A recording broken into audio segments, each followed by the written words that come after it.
Terungkap motif pembunuhan satu keluarga di Muba, pelaku dendam dan ingin ambil harta korban.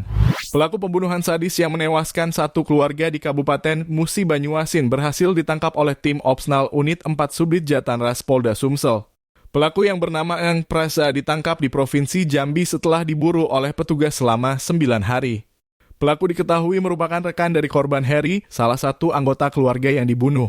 Pelaku mengaku membunuh korban karena dendam dan ingin mengambil harta korban, yaitu sebuah motor dan uang hasil jual tanah. Sebelumnya diberitakan 4 orang yang merupakan satu keluarga ditemukan tewas oleh warga setempat pada Rabu 12 Desember 2023 sekitar pukul 15.00 waktu Indonesia Barat.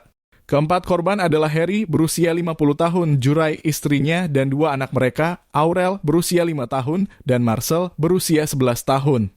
Heri dan Jurai ditemukan terikat di dalam kamar, sementara Marcel ditemukan terluka parah di dekat rumah dan Aurel ditemukan tewas di dalam septic tank.